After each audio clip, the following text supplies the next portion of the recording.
Rings of power කතාමාලාව හරහා අපිට දකින්න ලැබුණු මධ්‍යම පෘථිවියේ සිටි ශ්‍රේෂ්ඨ නිර්මාණ ශිල්පියෙකු බලමුද්‍ර නිර්මාණය කිරීම හා සම්බන්ධ වුණු එරගියන්නේ අධිපති කෙලබ්‍රිම්බෝ ගැනයි අද අපි කතා කරන්න බලාපොරොත්තු වෙන්නේ.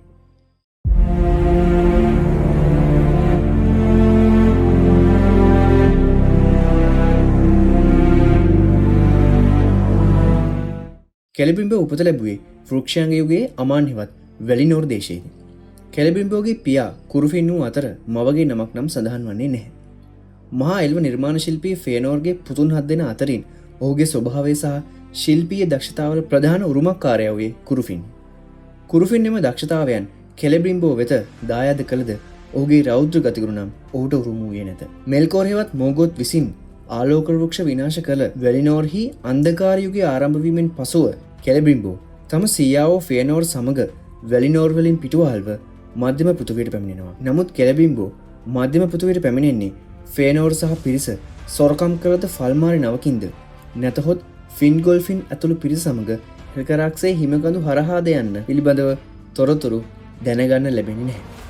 ඒ වගේමයි කෙලබ්‍රිම්බෝ ෆේනෝර්ගේ දිවුරුමට සම්බන්ධ නොවන අතර ඔහු ඇල්කොලන්ඩේහි සිදු ඥාතිඝාතනයට සම්බන්ධ වූයද යන පිළිබඳවත් අපිට පැහැදිලිව දැනගන්න ලැබෙන්නේ නැහැ. මධ්‍යම පෘථිවියට පැමිණ කෙලබ්‍රිම්බෝ මුල් කාලයේ තම පියාවෝ කුරුෆින් සමග හිම්ලෑන්ඩ් වල ජීවත් වූ අතර පළමු යුගයේ 455 වසරේදී පමණ මෝගොත් විසින් ඇන්බෑන් වැටලෑම බිඳදීමත් සමග ඇති වූ ඩැගෝර් බ්‍රැගොලාක් සටනේදී හිම්ලෑන්ඩ් විනාශයට පත් වෙනවා.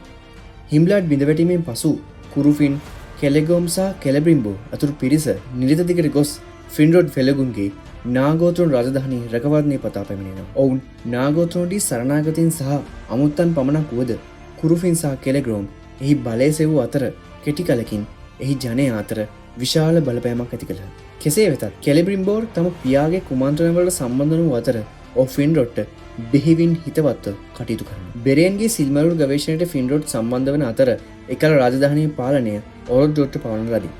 කෙලෙගොම් සහ කුරුෆින්ගේ ක්‍රියා හේතුවෙන් ඔරොඩ්ඩෙක් විසින් ඔවුන් දෙදෙනාව නාගොත්තුන් රාජධානියෙන් පිටුවහල් කරන ලදී. ෆින්රොඩ්ට බොහොම හිතවත්ව කටයුතු කළ කෙලබ්‍රිම්බෝ මේ පිටුවහල් කිරීමට අයත් නොවූ අතර ඔහු නාගෝත්‍රොන් වල කාලය ගත කරන ලදී. පළමු යුගයේ මීළඟ කාල සීමාව කෙලබ්‍රිම්බෝ කොහේ සිටියාද යන්න පැහැදිලිව සඳහන් නොවන අතර මුල් කාලීන සටහන් වල දැක්වෙන අයුරින් ඔහු නාගෝත්‍රොන් බිඳ වැටෙනතුරු එහි වාසය කර ඇත. ග්ලවුරන්ගේ පහරදීම් හමුවේ නාගෝත්‍රොන් විනාශ වූ අතර මෙහිදී දිවිගේරා ගැනීමට කෙලබ්‍රිම්බෝට හැකි වී ඉන්පසු ඔහු ගමන් කරන්නේ ටුර්ගෝන්ගේ සැඟවුණු රාජධානිය වුණු ගොන්ඩොලින් වෙතයි. ගොන්ඩොලින් රාජධානිය බිඳවැටීමත් සමග එයින් දිවි බේරගන්න කෙලබ්‍රිම්බෝ ඉන්පසු කුමන ප්‍රදේශයකට ගියාද යන්න පිළිබඳව පැහැදිලිව දැනගන්න ලැබෙන්නේ නැහැ. පළමු යුගයේ අවසානයේ ඇති වූ මහා යුද්ධයට කෙලබ්‍රිම්බෝ සම්බන්ධ වූ අයයි අපිට අනුමාන කරන්න පුළුවන්. දෙවැනි යුගයේ මුල් අවධියේදී කෙලබ්‍රිම්බෝ ලින්ඩන් වල ගිල්ගලාඩ් මහරජුන් සමග කාලය ගත කරනවා. මේ කාලයේදී ගලාඩ්රියල් ආර්යව සහ කෙලබෝන් සමගත් සමීපව ඇසුරු කළ කෙලබ්‍රිම්බෝ දෙවැනි යුගයේ 750 වසර වන විට ලින්ඩන් අතහැර මොරියාවලට බටහිරින් සිය නව රාජධානිය වූ එරගියන් රාජධානිය පිහිටවනවා. මේ අගනුවර වන ඔස්ට් ඉන් එදිල් නිර්මාණය කරන ඔහු මොරියාවල ඩුවෝෆොරුන් සමග ඉතා සමීපව කටයුතු කරනවා. මෙකල ගලාඩ්‍රියල් ආර්යව සහ කෙලබෝන්ද එරගියන් වල කාලය ගත කරනවා. සැබෑවටම කෙලබ්‍රිම්බෝ මොරියා ආසන්නයේම සිය රාජධානිය පිහිට වූයේ සිය නිර්මාණ කටයුතු සඳහා ඩුවෝෆොරුන්ගෙන් මිත්‍රිල් ලබා ගැනීමේ අරමුණදතුව. කාලයාගේ ඇවෑමෙන් එරගියන්නේ එල්ෆොරුන් සහ කසාදූමේ ඩුවෝෆොරුන් අතර මින් පෙර කිසිදා නොවූ මහා මිත්‍රත්වයක් ඇති වෙනවා. කෙලබ්‍රිම්බෝ ඔහුගේ සීයාවෝ ෆියනෝර්ට පමණක් දෙවැනි වන ශිල්පීය දක්ෂතාවලින් යුත් ග්වයිට් මිර්ඩේන් නම් කණ්ඩායමේ ශ්‍රේෂ්ඨමයා බවට පත් වෙනවා. කෙලබ්‍රිම්බෝ විසින් නාවිනන් ඩුවෝෆොරයා සමග එක්ව මොරියාවල බටහිර දොරටු වූ ඩූරින්ගේ දොරටුවද නිර්මාණය කරනවා. දෙවැනි යුගයේ 1200 වසරේදී වැලාර්වරුන්ගේ දූතයෙක් ලෙස සෞරෝන් එරේ දොරට පැමිණෙනවා. ඒ අනටාර් යන නාමයෙන් හෙවත් ත්‍යාගවලට අධිපති ලෙසයි. මුල සිටම ගිල්ගලාඩ් මහරජුන් මේ අනටාර්ව සැක කළ අතර ඔහුට ලින්ඩන් වලට ඇතුළු වීමට පවා ඉඩ ලබා දෙන්නේ නැහැ. ගලාඩ්‍රියල් ආර්යවද අනටාර්ව විශ්වාස නොකළ අතර ඔහුට අපහාසාත්මක ලෙස සලකන ලද. නමුත් එරගියන්හි ශිල්පීන් ඔහු පිළිගන්නා ලදී. ඒට හේතු වූයේ තම සීයාවෝ ෆියනෝර්ගේ දක්ෂතාවයට සහ කීර්තියට සමාන වීමට කෙලබ්‍රිම්බෝ තුළ තිබූ දැඩි ආශාවයි. සෞරෝන්ගේ කූට උපක්‍රම නිසා අවසානයේදී ගලාඩ්‍රියල් සහ කෙලබෝන්ට එරගියන් වල තිබූ බලය අහිමි විය. ගලාඩියල් තම දියණිය වූ කෙලබ්‍රියන් සමග ලොරියන් එල්ව රාජධානිය බලා පිටත් විය. ඒ ගමන ඇය ගමන් කරේ කසාද්දූම් හෙවත් මොරියා රාජධානිය හරහායි.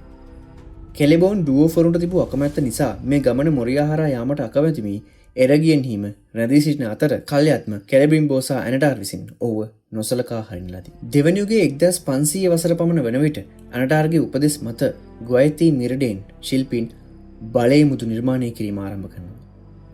ඒ අනුව මිනිසුන් සඳහා බලමුදු 9ක් සහ ඩුවෝෆරුන් සඳහා බලමුදු 7ක් ඔවුන් විසින් නිර්මාණය කරනවා.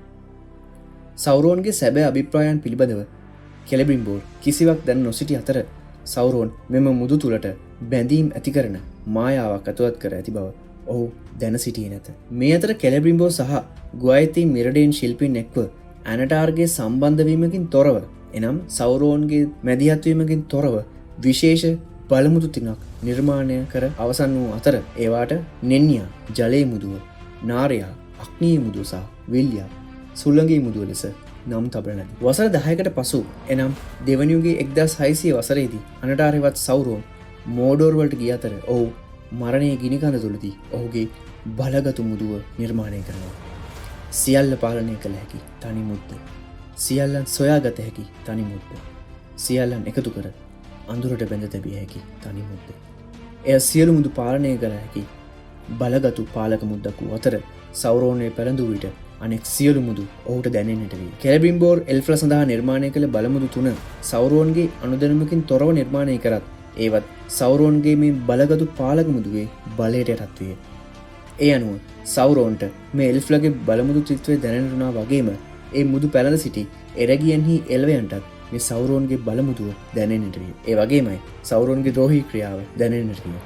අනටාර් යනු වෙන කවුරුකුත් නොව සෞරෝන් බව ඔවුන් දැනගත් වහාම එල්වයෝ ඒ මුදු ගලවන ලදී. ඉන්පසුව ආරක්ෂාව පතා නාරයා සහ විල්යා මුදු ගිල්ගලාට් මහරජතුමා ළඟටත් නෙන්නියා මුදුව ගලාඩ්රි ලාරයාව ළඟටත් යවන කෙලබිම්බෝ සෞරෝන්ට එරෙහි යුද්ධයට සූදානම් විය. අනෙක් මුදුත් සෞරෝන්ට නොදී සැඟවීමට තීරණය කරන ලදී. ඩුවෝෆරුන් සඳහා නිර්මාණය කෙරූ මුදු හතින් බලවත්ම මුද්ද කෙලබිම්බෝ විසින්ම මොරියාහි අධිපති දූරින්ට ලබා දීමත් මේ කාලෙදි තමයි සිදුවන්නේ. කෙලබිම්බෝ තමන්ට නොදන්වා නිර්මාණය කළ බලවත් එල්ෆ්ලාගේ මුදු ලබා ගැනීම සහ ද්‍රෝහියෝ කෙලබිම්බෝගේ රාජධානිය විනාශ කිරීමේ අරමුණින් සෞරෝන් ප්‍රමුඛ මෝඩෝර් සේනාවන් එරියදෝරි දරා ගමන් කරන්න පටන් ගන්නවා. දෙවැනි යුගයේ 1695 වසරේදී සෞරෝන් එරගියන් වලට පහර දුන් අතර කෙලබෝන් ප්‍රමුඛ එරගියන් වල හමුදාවන් මෝඩෝර් වල ඔර්ක සේනාවන්ට විරුද්ධව සටන් කරනවා. ගිල්ගලාඩ් විසින් මේ යුද්ධයට සහාය සඳහා එල්රොන් ප්‍රමුඛ එල්ෆ් හමුදාවක් එවූ අතර ඔවුන්ගේ සහාය ඇතිව මේ පැමිණි ඔර්ක සේනාවන් පරාජයට පත් කරනවා. නමුත් ඉන්පසුව සෞරෝන් ප්‍රමුඛ මහා සේනාවක් එරගියන් වලට පැමිණි අතර මේ සේනාවන් හමුවේ එල්රොන් ප්‍රමුඛ සේනාවන් උතුරට පසුබසිනවා. එරගියන් සම්පූර්ණයෙන්ම අත්පත් කරගත් සෞරෝන් කෙලබිම්බෝ වල්ලාගෙන වදහිංසා පමුණුවමින් මුදු තිබෙන තැන් ගැන විමසන්නට වෙනවා. එරගියන් වල සුරක්ෂිතාගාරයක තිබූ මිනිසුන් සහ ඩුවෝෆරුන් වෙනුවෙන් සෑදූ මුදු තිබෙන තැන පැවසුවත් කෙලබිම්බෝ කෙතරම් වදහිංසා දුන්නත් එල්ෆ්ලාගේ මුදු තිබෙන තැන එලි කරන්නේ නැත. අවසානයේ වදහිංසා මැද්දේ ශ්‍රේෂ්ඨ නිර්මාණ ශිල්පී කෙලබිම්බෝ ජීවිතයෙන් සමුගත් අතර හීවිද මරා දැමූ කෙලබිම්බෝගේ සිරුර හෙල්ලේක රදවා දජයක් ලෙස මෝඩෝර් සේනාවන් රැගෙන යනවා. මේ විදිහටයි දෙවැනි යුගයේ විසූ මහා නිර්මාණ ශිල්පී කෙලබිම්බෝගේ ජීවිත කතාව මධ්‍යම පෘථිවිය තුල දිගහැරෙන්නේ.